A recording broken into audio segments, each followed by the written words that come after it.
want you to stand up on your feet. Keep your hands high.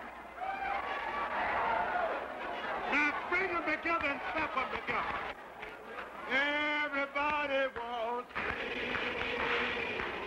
Everybody wants freedom. Everybody.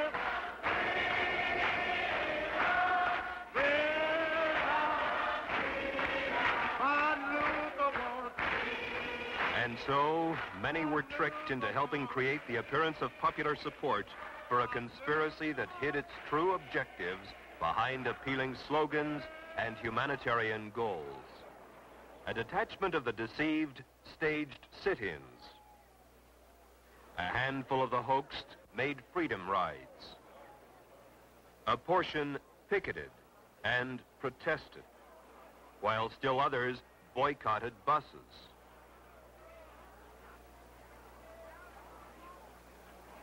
And then more of the deluded mobs marched and demonstrated. As it was in Cuba, where the leaders of the humanistic revolution marched with arms locked in camaraderie, so it is in the United States, where the leaders of the freedom movement march with arms locked in brotherhood. As it was in Cuba, where the comrades marched arm in arm to shouts of Venceremos, so it is in the United States, where the brothers march to the strains of We Shall Overcome.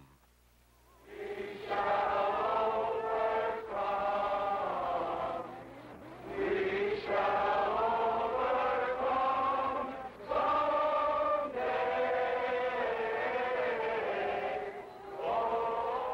In 1965, Martin Luther King explained the purposes of the marches and demonstrations as follows. The goal of the demonstrations in Selma, as elsewhere, is to dramatize the existence of injustice and to bring about the presence of justice by methods of nonviolence. Long years of experience indicate to us that Negroes can achieve this goal when four things occur. First, nonviolent demonstrations go into the streets to exercise their constitutional rights. Second, racists resist by unleashing violence against them. Third, Americans of conscience, in the name of decency, demand federal intervention and legislation. Fourth, the administration, under mass pressure, initiates measures of immediate intervention and remedial legislation. Ready to march with them? I didn't hear from everybody. Are you ready to march? As Martin Luther King said, demonstrators staged a huge march on Washington, D.C. to dramatize their demands.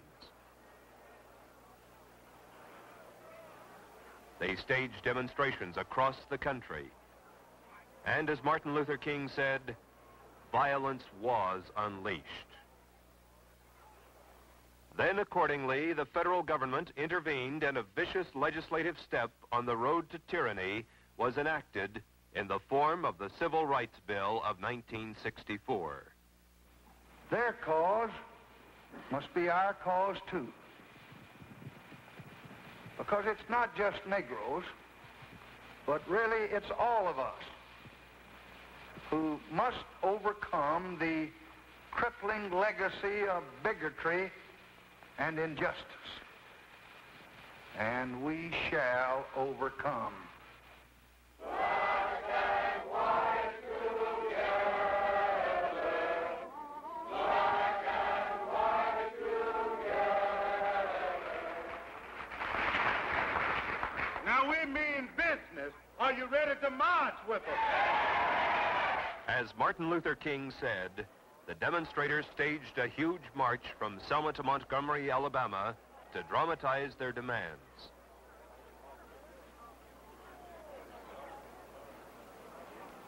They staged demonstrations across the country. And as Martin Luther King had said, violence was unleashed against them.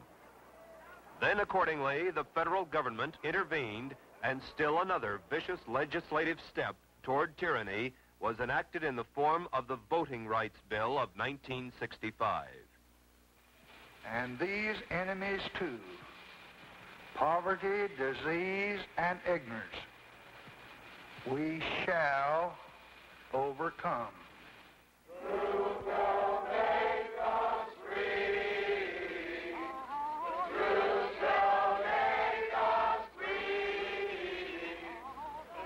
I broke away from the party when it became clear to me what the communists were really up to was to use the Negro people of this country as cannon fodder in a violent and bloody revolution aimed at the establishment of an American Soviet dictatorship.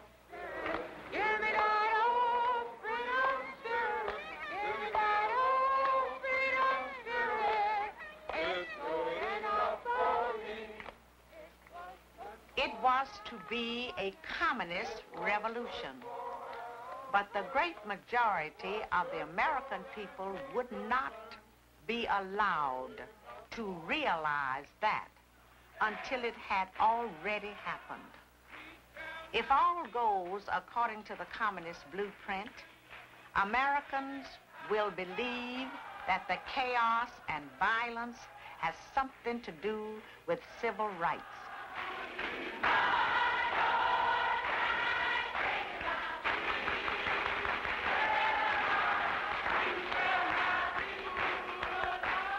Make no mistake about it.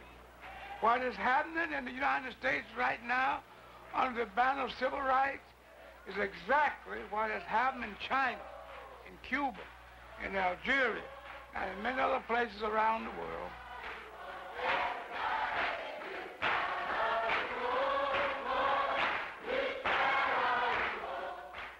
The goal of the international communist conspiracy is world domination. They have thus far been highly successful in accomplishing the step-by-step objectives necessary for reaching that goal. In the United States, the communist plans call for two revolutions at once. A revolution of a supposedly oppressed proletariat or working class against a capitalistic system that is supposed to breed wage slavery, unemployment, poverty, crises, and war. The second revolution is a revolt of the supposedly poor and oppressed Negroes of the Black Belt against the supposed lynching, segregation, social ostracism, and exploitation of the white man. Currently, what the communists call their Negro Revolutionary Movement, now masquerading behind the humanitarian banners of civil rights, is contributing tremendous momentum to the communist plans to take over the United States. Divide the people. Get them fighting among themselves rather than their common enemy.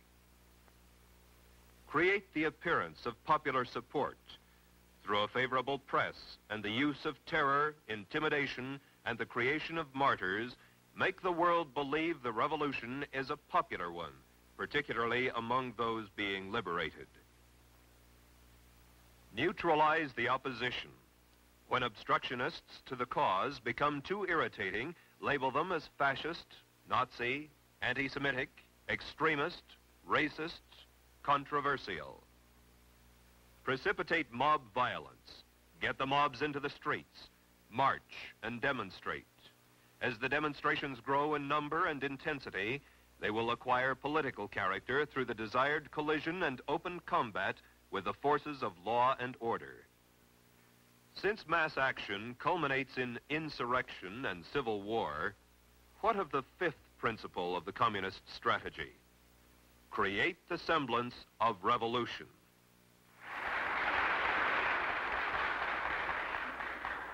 Had not this rotten, fascist, racist cop, lieutenant, that killed the young plowboy, had he not killed the boy very well might have died in South Vietnam in the name of freedom.